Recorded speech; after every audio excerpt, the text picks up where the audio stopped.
Olá, pessoas do universo Atenção Difusa Mulher. Estamos aqui para mais um bate-papo semanal, trazendo temas que despertam a consciência sobre a importância da prevenção na qualidade de vida. Por isso é tão importante você curtir e compartilhar esse valioso conteúdo, assistir esse vídeo até o final e fazer seus comentários, porque aqui também é o seu lugar de fala. Inscreva-se no nosso canal, acione o sininho das notificações e siga o nosso perfil no Instagram. O endereço está aqui na tela e tem muita coisa bacana lá também. Obrigada a Lígia Passos, que está comigo na produção do canal, e ao Júnior Silveira e a Carla Gaspar pela parceria. Então, vamos ao vídeo. A campanha Outubro Rosa visa incentivar as mulheres a realizarem seus exames de prevenção ao câncer de mama e também do câncer de colo do útero. Neste ano, um dos temas que faz referência à campanha é câncer de mama. Vamos falar sobre isso? E, de fato, é fundamental falar sobre isso, principalmente quando o preconceito pode excluir e dificultar o acesso das pessoas às consultas e exames que podem salvar vidas. Além da violência que são expostas, as pessoas LGBTQIA+, principalmente as que passaram por transição de gênero, ainda não estão totalmente incluídas neste contexto dos atendimentos dos exames preventivos de câncer. E quem conversa conosco sobre o tema é o médico Arthur Vilela, formado pelo Centro Universitário de Volta Redonda, Unifoa, ginecologista e obstetra pelo Hospital São João Batista e mestrando no programa de mestrado profissional em ensino em Ciências da Saúde e do Meio Ambiente do Unifoa. Olá, Arthur, seja muito bem-vindo ao nosso canal mais uma vez. Lembrando que o Arthur já esteve conosco para falar sobre parto humanizado, uma live muito interessante que vocês podem conferir aqui no canal. Então, Arthur, obrigada mais uma vez por estar conosco e aceitar o nosso convite. Muito obrigada. Olá, Carla. Olá, pessoal do canal Atenção Difusa. Eu que agradeço pelo convite. Falar sobre esse tema é muito gratificante para mim. Eu gosto muito de falar sobre esse tema, então só agradecer a Carla e a Lígia aí pelo convite. Então, Arthur, quais são, então, as dificuldades que a população LGBTQIA+ enfrenta no acesso aos serviços ginecológicos aqui no nosso país? O que é necessário mudar para que essas pessoas sejam, de fato, acolhidas por esses serviços? Qual é a sua avaliação sobre essa realidade? Carla, eu acho que a principal coisa, né, o principal ponto que a gente deve bater, que a gente deve mudar, é o preconceito. Né, o preconceito com essas pessoas que, infelizmente, vão dificultar o acesso delas aos serviços de saúde. Né? A gente tem manuais, portarias do Ministério que ajudam a gente a pensar nessas populações, mas infelizmente as pessoas que trabalham com a unidade básica, né, com serviços básicos e tudo mais, talvez não estejam tão atualizadas ou por algum outro motivo, né, que a gente sabe que tem nome, deixam a desejar aí nesse sentido. Então, assim, eu costumo dizer que não existe nenhuma doença que seja específica da população LGBT. Mas, por conta da LGBTfobia, que é institucional, que é estrutural na nossa sociedade, faz com que algumas doenças aconteçam com uma maior prevalência nessa população. Então, eu acho que a principal coisa que a gente deveria mudar ou que a gente deveria se dedicar mais é diminuir o preconceito, fazer coisas como o que a gente está fazendo hoje para disseminar as informações, né, para que essas pessoas sejam melhor atendidas e consigam ter saúde de qualidade. Então, nós estamos no Outubro Rosa.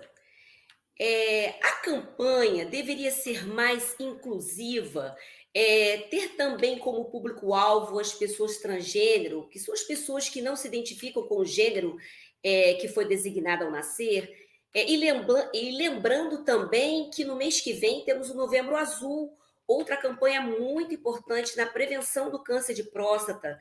Então, Arthur, qual o caminho para que essas informações e cuidados em saúde cheguem também as mulheres e os homens trans?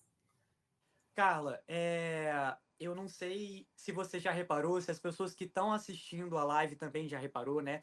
Quando a gente está falando dessas campanhas, tanto o Outubro Rosa quanto o Novembro Azul, né? A gente foca muito nas pessoas cis, né? O Outubro Rosa a gente fala muito sobre mulher, o Novembro Azul a gente fala muito sobre homem, o câncer de próstata e tudo mais, né? Mas essas pessoas, elas também são acometidas, né? É lógico que, assim, a população que é mais acometida, que tem mais prevalência e incidência desses cânceres, são as pessoas cis, porque são a maioria na nossa população, né? Mas a gente não pode excluir as outras pessoas, excluir as pessoas trans, dessas campanhas. Por exemplo, o Outubro Rosa, ele também deve englobar os homens trans, né? Homens trans também têm seio, homens trans também podem fazer câncer de mama. Mulheres trans também podem fazer câncer de próstata, de testículo, né? Então, quando a gente pensar nessas estratégias de campanha, o ideal seria que a gente também incluísse essas pessoas nos meios de divulgação, né? Incluir elas, trazer elas para junto, né? A gente vê aí, né?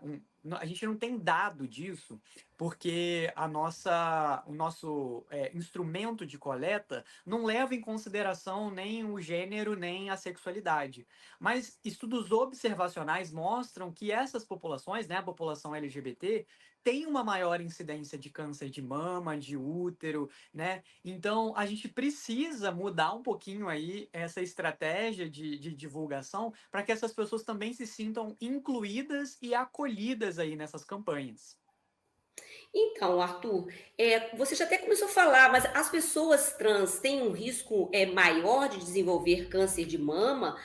Há como apontar isso, embora você falou que a forma de coleta de dados às vezes não contribui, mas há como apontar esse risco em percentuais? E quais os cuidados, então, que as pessoas trans devem ter em relação à doença? É. Os riscos da pessoa trans de vir a desenvolver esses cânceres, né? Mama, útero e testículo, próstata e região anal, né? Ela é um pouquinho acima das pessoas cis.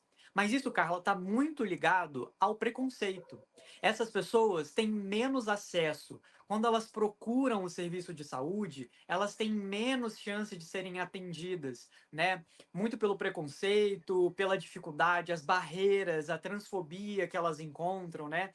Eu vejo mulheres trans que às vezes falam que nem o nome social é respeitado, uma coisa que está há tanto tempo já, né, sendo debatida na nossa sociedade.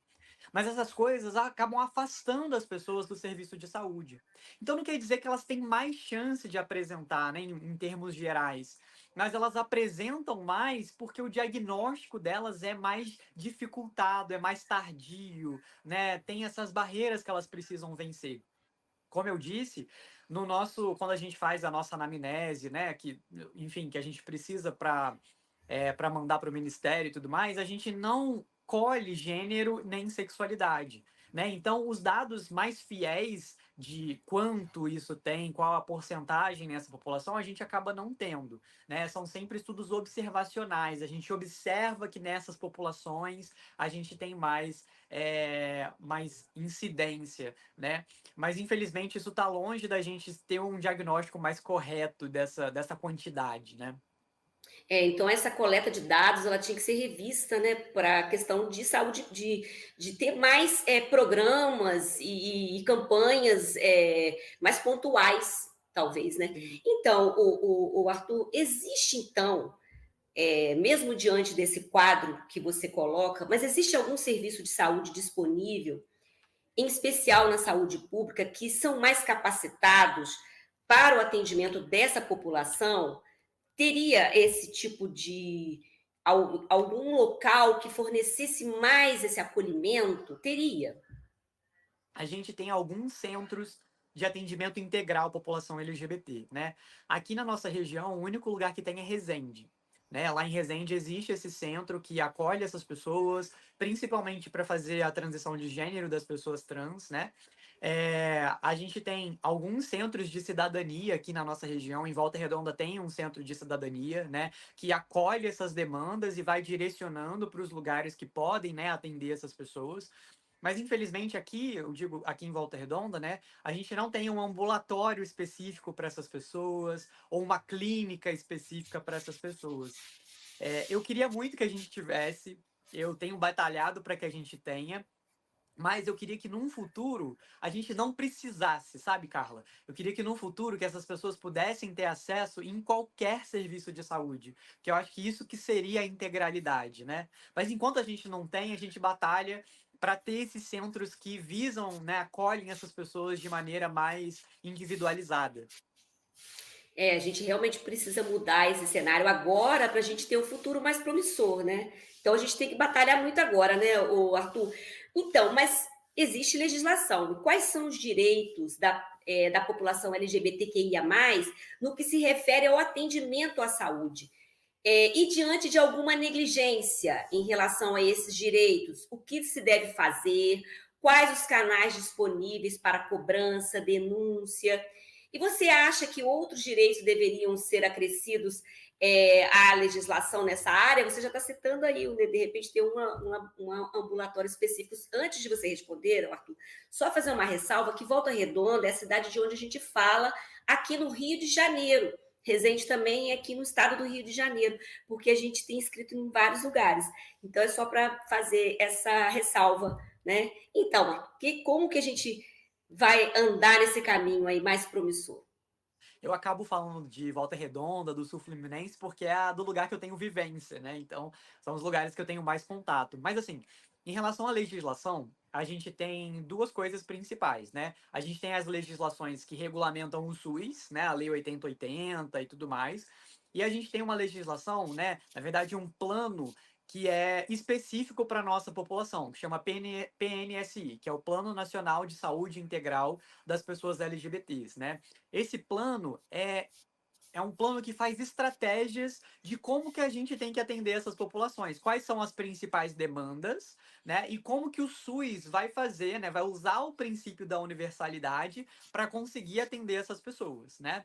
Então, o PNSI é quem guia a gente até nessas estratégias de rastreamento de câncer de colo, rastreamento de colo de câncer de mama, de hormonização, de cirurgia de adequação de gênero. Então, tudo tá lá nesse PNSI, né? Ele é bem recente, ele é de 2011, se não me falha a memória.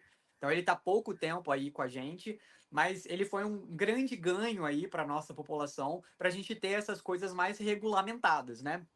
Agora, em relação a aonde buscar, né, o que buscar, eu daria a dica de procurar os centros de cidadania, né?